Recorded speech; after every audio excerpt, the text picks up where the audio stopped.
शंकर एक taxi driver था और टैक्सी भी उसे अपनी माँ की दुआओं की वजह से मिली थी। उसके बाप का देहांत तब हुआ था जब वो बहुत छोटा था। उसकी माँ ने ही मेहनत मजदूरी करके उसे पाल पोस कर बड़ा किया था। जैसे ही शंकर ने होश संभाला उसे मजदूरी शुरू कर दी थी। बस अड्डे पर वो सुबह सवेरे ही जाकर खड़ा हो जाता, लोगों का भारी सामान उतारने में उनकी मदद करता तो लोग उसे कुछ पैसे पकड़ा देते। उसने कभी भी किसी काम को छोटा नहीं समझा था। उसे जो भी काम मिलता वो खुशी से करने लगता। रात तक वो इतने पैसे कमा लेता कि दोनों माँ बेटा सुकून से रोटी खा लेते। लेकिन एक बार शंकर को एक बड़ा पर्स गिरा मिला जिसके अंदर अच्छी खासी रकम थी। ये देखकर वो बड़ा खुश हुआ। घर आया तो अपनी माँ से कहने लगा कि भगवान ने हमारी सुन ली, भगवान की तरफ से मदद आई है। माँ ने पूछा कि ऐसा भी क्या हो गया, तो उसने पर्स अपनी माँ के हाथ में रख दिया। कहने लगा इसमें 2 लाख है और ये मुझे जमीन पर पड़ा मिला था। उसकी माँ कहने लगी कि इस पर हमारा कोई हक नहीं, ये जहाँ से मिला है तुम वहीं जाकर इस बात का ऐलान कर दो कि तुम्हें यहाँ से कीमती चीज मिली है। जो इसकी निशानी बता देगा वो ये ले जाए। हो सकता है कोई जरूरतमंद हो, बेचारे की सारी जमा पूंजी इसी पर्स में हो। अपनी माँ की बात सुनकर शंकर उसी जगह चला गया जहाँ से उसे पर्स मिला था। उसने वहाँ पर सबके सामने ये कहा कि मुझे यहाँ से कीमती चीज मिली है, लेकिन जो भी मुझे उसकी निशानी बता देगा तो मैं उसको दे दूंगा। और ऐसा उसने कुछ महीने तक किया था, लेकिन उस पर्स का कोई मालिक उसके पास नहीं पहुँचा था। फिर उसने जब ये बात एक पंडित जी के सामने की तो उन्होंने कहा कि अब उस पर तुम्हारा हक है। शंकर ने उन्हीं पैसों से एक पुरानी सी टैक्सी ली थी और अपनी रोजी रोटी का सिलसिला चलाने लगा। वो बहुत ईमानदारी से मुसाफिरों से पैसे लेता था। उसकी माँ ने हमेशा उसे ईमानदारी से कमाई करने की सलाह दी थी, लेकिन एक हादसा उसकी जिंदगी में ऐसा पेश आया कि उसकी जिंदगी ही बदल कर रह गई। वो टैक्सी चला रहा था। गाड़ी में जो आखिरी मुसाफिर रात को बैठा उसकी मंजिल शहर से काफी दूर थी। सुनसान सा रास्ता था, इसलिए उसकी मंजिल तक पहुँचाते पहुँचाते शंकर को रात के 12 बज गए थे। वापसी में उसने गाड़ी की स्पीड काफी तेज कर दी थी कि जब 2 लड़कों ने उसे इशारे से रोका, जहां वो काफी थक चुका था और नींद से भी आंखें चूर थीं। उसने सोचा कि वो मुसाफिरों को से कह देगा कि अब वो किसी को अपनी गाड़ी में नहीं बिठाएगा। जैसे ही गाड़ी उसने उन लड़कों के सामने खड़ी की तो वो बदहवास और परेशान लग रहे थे। शंकर से कहने लगे कि हमें एक जगह छोड़ दो, हमारा वहाँ पहुँचना बहुत जरूरी है। शंकर ने कहा कि रात के 12:30 बज रहे हैं और मुझे अपने घर जाना है। वो लड़के कहने लगे कि हम तुम्हें मुंह मांगी रकम देंगे, लेकिन इस वक्त तुम्हारे अलावा हमें यहाँ पर कोई भी टैक्सी नजर नहीं आ रही और हमारा आज वहाँ पर पहुँचना बहुत जरूरी है। शंकर ने गहरी सांस ली और कहा कि चलो आप बैठ जाओ। हैरत का झटका शंकर को उस समय लगा जब उसने उन लड़कों के हाथों में एक ऐसी चीज देखी कि उसके होश उड़ गए, लेकिन खैर उसने कुछ नहीं कहा। अभी वो उन लड़कों को उनकी मंजिल तक पहुंचाने ही जा रहा था कि रास्ते में लड़कों ने गाड़ी रुकवा ली। कहने लगे कि कुछ देर के लिए यहाँ गाड़ी रोको, हम बस अभी आते हैं। वो अपने हाथ में पकड़े औजारों को उसकी टैक्सी में ही छोड़कर चले गए। शंकर बहुत परेशान था, सोच रहा था कि ना जाने ये लोग कौन हैं। अभी वो यही सोच रहा था कि वो 2 लड़के वापिस आए और उनके साथ 18-19 साल की लड़की थी जिसने शॉल ओढ़ रखी थी, चेहरे से काफी डरी लग रही थी। उन दोनों लड़कों ने उस लड़की को गुस्से से देखा और कहने लगे कि बैठो गाड़ी में। वो बेचारी खामोशी से टैक्सी में बैठ गई। एक लड़का उसकी दाईं तरफ बैठ गया और दूसरा बाईं तरफ। लड़का शंकर अपने फ्रंट शीशे से पीछे की तरफ भी बार बार देख रहा था। वो लड़की सिसकियों से रो रही थी। शंकर को गड़बड़ का एहसास हुआ था क्योंकि जो औजार नौजवानों के पास थे वो चाकू, रस्सी और फावड़े थे कि जब वो लड़की सिसकियों से रोती और उसकी सिसकियां तेज होती तो वो दोनों लड़कियों से डराने धमकाने लगते, कहने लगते कि अपनी आवाज बंद करो वरना यहीं तुम्हारा गला दबाकर तुम्हें मार डालेंगे। वो लड़की बार बार कह रही थी कि मैं बेकसूर हूँ, लेकिन वो दोनों लड़के उसकी बात सुनने को तैयार न थे। शंकर ने सोच लिया था कि उसको अब क्या करना है, लेकिन वो नहीं जानता था कि इसका नतीजा क्या निकलेगा। उसने अपनी गाड़ी की स्पीड धीरे धीरे कम करनी शुरू कर दी और एकदम झटके से गाड़ी रोक दी। वो दोनों लड़के उससे पूछने लगे कि तुमने गाड़ी क्यों रोकी है। वो कहने लगा कि देखता हूँ क्या मसला है, वैसे भी मेरी गाड़ी काफी पुरानी है, आए दिन मैं इस पर पैसे लगा लगा कर थक गया हूँ, अक्सर आधे रास्ते में ही रुक जाती है। वो गाड़ी से नीचे उतरा और गाड़ी का बोनट खोलकर उसे चेक करने लगा। कुछ देर इधर उधर की चीजों को हिलाने के बाद वो वापस पलट आया और टैक्सी में बैठकर कहने लगा कि मेरी गाड़ी धक्के से स्टार्ट होगी, अगर आपको तकलीफ ना हो तो जरा धक्का लगा दें ताकि ये स्टार्ट हो और मैं आपको मंजिल तक पहुंचाकर अपने घर जाऊं। वो दोनों लड़के टैक्सी से नीचे उतर गए। वो लड़की अभी भी रोए जा रही थी। वो दोनों लड़के उसकी टैक्सी का धक्का लगाने लगे। शंकर ने अपनी गाड़ी स्टार्ट की तो वो स्टार्ट हो गई। इसके बाद उसने तेज स्पीड से गाड़ी को आगे बढ़ा दिया। वो दोनों लड़के पीछे से चीखने चिल्लाने लगी, तुम ये गाड़ी क्यों भगा के लेके जा रहे हो। लेकिन शंकर ने एक भी नहीं सुनी। वो तेज स्पीड में गाड़ी आगे बढ़ाने लगा। वो सड़क वैसे भी सुनसान थी, इसलिए वहाँ पर दूसरी कोई गाड़ी इस वक्त चल नहीं रही थी जो कि शंकर की टैक्सी का पीछा करती। वो दोनों लड़के किसी और टैक्सी में बैठकर उसके पीछे नहीं आ सकते थे। वो लड़की ये सब देखकर पहले तो चुप हो गई, फिर लेकिन घबरा सी गई। कहने लगी कि तुमने गाड़ी तेज क्यों चलाई है, भगवान के लिए मेरे साथ कुछ भी बुरा ना करना। शंकर ने उस लड़की को कोई भी जवाब नहीं दिया। वो रोए जा रही थी, बार बार यही कह रही थी कि देखो मैं बहुत अच्छे घराने की लड़की हूँ, मेरे साथ कुछ भी बुरा मत करना। शंकर ने गाड़ी सीधी अपने घर के दरवाजे के सामने खड़ी की और उस लड़की से कहने लगा कि गाड़ी से नीचे उतरो। वो डरी सहमी गाड़ी से नीचे उतरी थी, लेकिन रोए जा रही थी। शंकर ने अपने घर का दरवाजा खटखटाया तो उसकी माँ ने दरवाजा खोला। शंकर के साथ एक लड़की को देखकर वो भी कुछ हैरान परेशान हुई थी। शंकर ने उस लड़की को घर के अंदर जाने के लिए कहा और घर में दाखिल हुआ और अपनी माँ से कहने लगा कि माँ, इसे अपने कमरे में ले जाओ, ये बेचारी बहुत परेशान है। 2 लड़के इसे कत्ल करना चाहते थे, मुझे उन पर शक हो गया, इसलिए मैं इसे यहाँ ले आया। ये सुनकर वो लड़की हैरत से शंकर को देखने लगी। उसकी माँ ने उस लड़की को अपने साथ लगाया और उसे अपने कमरे में ले गई। रात काफी हो चुकी थी, इसलिए उसकी माँ ने उस लड़की से कुछ भी नहीं पूछा, बस उससे खाने पीने का पूछने लगी। फिर उस लड़की को खाना खिलाया और आराम करने का कहकर बाहर आ गई। शंकर अभी तक भूखा बैठा था। उसकी माँ कहने लगी, कौन है लड़की?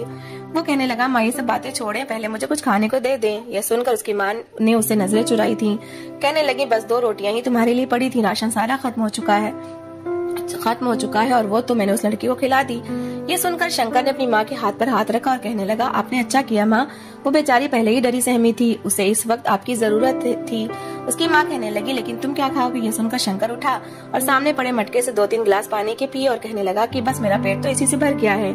दूसरे दिन जब शंकर रात को वापस लौटा तो अपनी माँ से पूछने लगा कि आपने पूछा उस लड़की से कि वो कौन है? उसकी माँ कहने लगी कि वो एक सीधी सादी और शरीफ लड़की है, लेकिन इसी हादसों ने उस लड़की की जिंदगी बर्बाद करके रख दी। शंकर की माँ ने बताया कि इस लड़की का नाम रागनी है और 2 जो लड़के टैक्सी में रागनी के बराबर बैठे थे वो इसके सगे भाई थे। रागनी का कहना था कि वो जिस गांव में रहती थी वहाँ की सबसे खूबसूरत लड़की यही थी। उस गांव की लड़कियां नहर से पानी भरकर अपने घर में ले जाती थीं। एक बार रागनी अपनी सहेलियों के साथ नहर से पानी भरकर वापस लौट रही थी कि रास्ते में उसे एक मुसाफिर मिला जो उससे एक जगह का पता पूछने लगा। रागनी उसे पता बताने लगी तो वो लड़कियां उसे हैरत से देखने लगी, क्योंकि उनके गांव में अजनबी लोगों के साथ बात करने की अनुमति नहीं थी। रागनी ने तो एक पुण्य का काम किया था, एक भटके हुए मुसाफिर को रास्ता बताया था, लेकिन उनमें से जो लड़कियां रागनी की सुंदरता से जला करती थी उन्होंने गांव में उल्टी सीधी बातें फैलाना शुरू कर दी कि रागनी का किसी लड़के के साथ चक्कर है और वो उससे मुलाकातें करती है। ये बात जब रागनी के भाइयों तक पहुंची तो उनके आत्मसम्मान पर बात आ गई। उन्होंने रागनी को चिल्लाते हुए बुलाया और पूछने लगे कि क्या तुमने उस दिन किसी अजनबी से बात की थी? रागनी को याद आने लगा कि एक भटका वो मुसाफिर था जिसे उसने रास्ता बताया था। रागनी ने अभी बात भी पूरी नहीं बताई थी, बस यही कहा था कि हाँ भाई, वो नौजवान मुझसे बात अभी तक यहीं तक हुई थी कि रागनी के भाई ने खींचकर एक थप्पड़ रागनी के मुंह पर दे मारा। कहने लगा कि बस तूने हमें पूरे गांव में मुंह दिखाने के काबिल नहीं छोड़ा, हम तुम्हें आत्मसम्मान के नाम पर कत्ल कर देंगे। ये सुनना था कि रागनी रोने पीटने लगी। कहने लगी कि मेरी पूरी बात तो सुन ले भाई, मैंने कुछ नहीं किया। लेकिन रागनी की बात किसी ने नहीं सुनी और उसे एक कमरे में बंद कर दिया गया। वो रोती रही, चिल्लाती रही, यहाँ तक कि अपनी माँ से बात भी करना चाहिए, मगर उसके भाइयों ने साफ साफ शब्दों में कह दिया कि अगर किसी ने भी दरवाजा खोलने की कोशिश की या किसी भी तरह का रिश्ता रखने की कोशिश की तो हम इसे यहीं पूरे गांव के सामने लोगों के लिए सबक का एक निशाना बना देंगे। 2 दिन तक रागनी उसी कमरे में बंद रही, किसी ने उसे कमरे से नहीं निकाला था। आखिर 2 दिन बाद जब उसके पिताजी शहर से वापस लौटे तो हमेशा की तरह सबसे पहले उन्होंने अपनी बेटी रागनी को ही आवाज दी थी। रागनी के पिताजी उस गांव के सरपंच थे, बड़े ही अच्छे और सज्जन इंसान थे। जब शहर से वापस आकर उन्होंने अपनी लाडली बेटी का नाम लिया तो रागनी के दोनों भाई गुस्से से सामने आ गए। पिताजी को सांस तक लेने नहीं दिया था कि गुस्से से अपनी बहन की सारी कारस्तानी अपने बाप को सुनाने लगे। रागनी के बाप ने सुना तो फौरन नहीं में सिर हिलाकर कहने लगे कि नहीं, ऐसा मुमकिन नहीं है, मैं नहीं मानता कि मेरी रागनी ऐसा कर सकती है।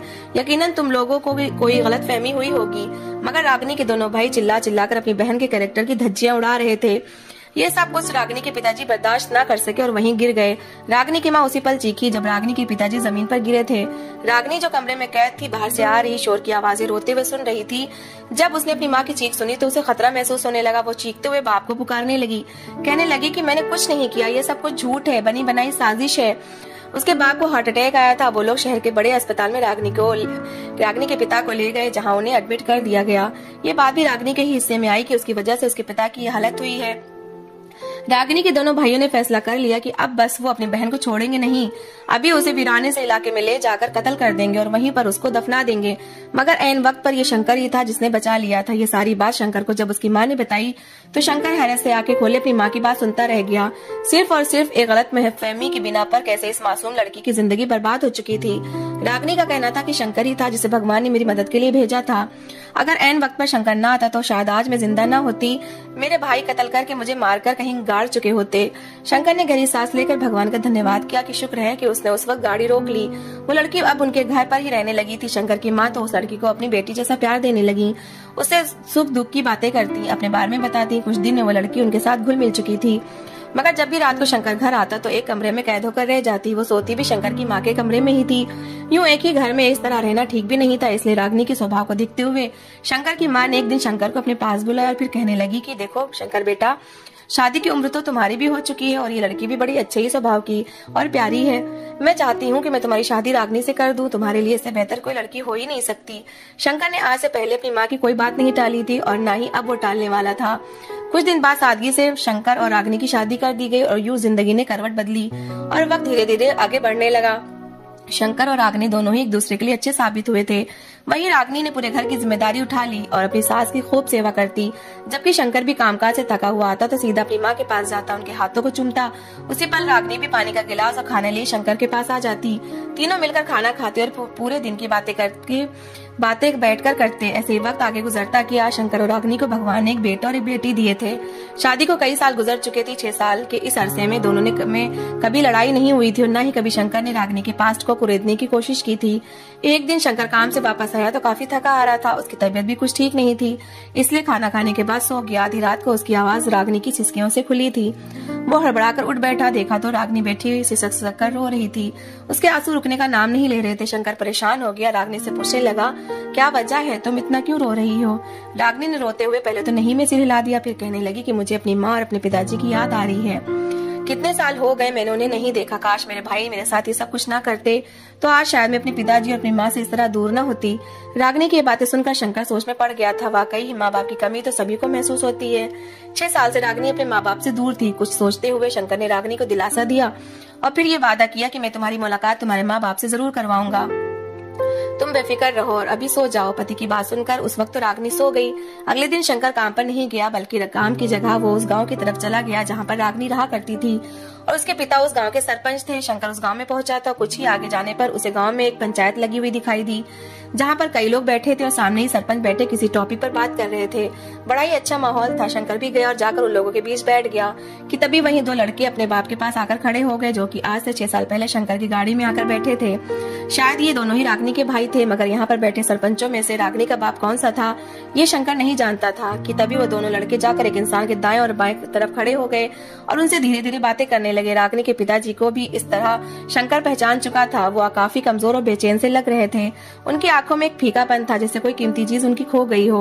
उनकी हालत देखकर सच में शंकर को उन पर तरस आया था।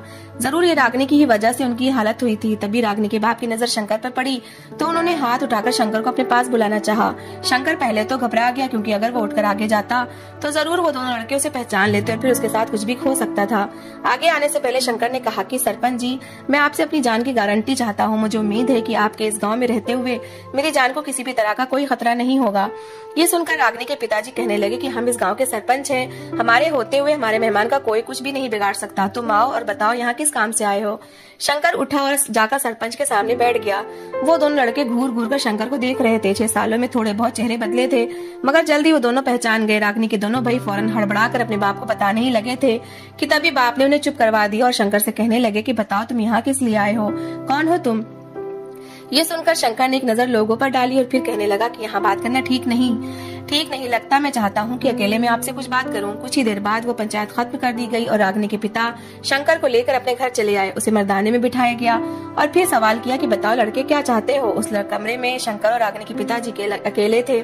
शंकर ने गहरी सांस ली और फिर शुरू से लेकर आखिर तक सब कुछ बताने लगा कि कैसे एक रात 2 लड़के उसे मिले, वो फला दिन था, फला तारीख थी, और फिर कैसे उसने एक लड़की की जान बचाई। बाद में उस लड़की ने बताया कि उस पर इस तरह के इल्जाम लगाए गए थे। ये सब कुछ सुनकर एक पल को रागिनी के पिता कांपे थे, कुछ सोच में पड़ गए। उन्हें तो शायद अपनी बेटी याद आ गई थी। वो कुछ कहना चाहते थे मगर कह नहीं पा रहे थे। जब शंकर ने कहा कि आप जानते हैं वो लड़की कौन थी? वो लड़की आपकी बेटी थी, रागिनी ठाकुर, जो कि अब मेरे घर में मेरी पत्नी बनकर इज्जत की जिंदगी गुजार रही है। ये शब्द सुनना थे कि रागिनी के पिता ने तड़पकर शंकर की तरफ देखा। कहने लगे, क्या मतलब? मेरी बेटी जिंदा है, वो तुम्हारे पास है? मगर मेरे लड़कों ने तो मुझे यही बताया था कि वो जिसे पसंद करती थी उसी के साथ रातों रात भाग गई है। मुझे तो मेरे बेटे ये बताते रहे थे कि मुझे हार्ट अटैक आया और वो लोग मुझे अस्पताल लेकर चले गए और पीछे मौका का फायदा उठाते हुए रागिनी घर से अपने आशिक के साथ भाग गई। मैं तो ये सोच कर परेशान होता रहा कि ना जाने मेरी बेटी किस हाल में होगी। क्या मेरी मोहब्बत की ये अहमियत थी उसकी नजर में? मैं तो रोज पूजा पाठ के बाद अपनी बेटी के लिए उसकी खुशियां मांगता रहा और मेरी बेटी मुझे इस हालत में छोड़कर चली गई थी। शंकर ने उनके सारे गिले शिकवे धो दिए थे और फिर सबसे आखिर में यही कहा कि यूं लोगों की बातों में आकर भला आप कैसे अपनी बेटी पर शक कर सकते हैं।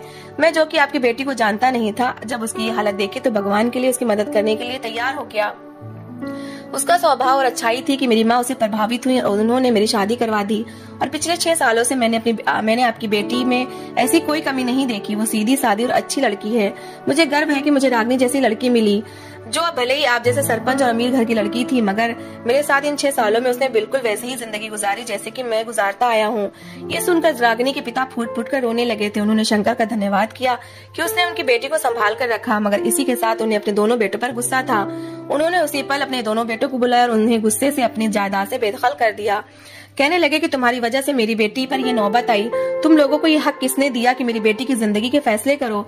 और ये तो भगवान की तरफ से भेजा हुआ शंकर था। अगर मेरी बेटी किसी और के हाथ लग जाती या फिर उस रात ये ना आता तो शायद आज मैं अपनी बेटी से कभी दोबारा मिल ही ना पाता।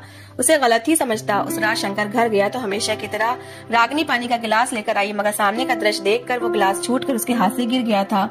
उसके सामने उसके पिताजी खड़े थे और साथ ही शंकर खड़ा था। पिताजी को सामने पाकर तो रागिनी को अपनी आंखों पर यकीन नहीं आया। कपकपाती चलती हुई अपने पिताजी के पास गई, उन्हें छुआ और फिर उनके सीने से लगकर फूट फूट कर रोने लगी। कई सालों का गुबार था जो आंखों के रास्ते निकल रहा था, मगर अब सारी गलतफहमियां धुल चुकी थी। एक बार फिर रागिनी शुक्र भरी नजरों से शंकर को देखने लगी। तो दोस्तों, इस कहानी को लेकर आपकी क्या राय है कमेंट बॉक्स में जरूर बताएं। और अगर कहानी अच्छी लगी हो तो प्लीज लाइक करें। अगर आपने हमारे चैनल को अभी तक सब्सक्राइब नहीं किया तो जरूर कर लीजिए। तो मिलते हैं एक ऐसी ही मोटिवेशनल कहानी के साथ। Thanks for watching.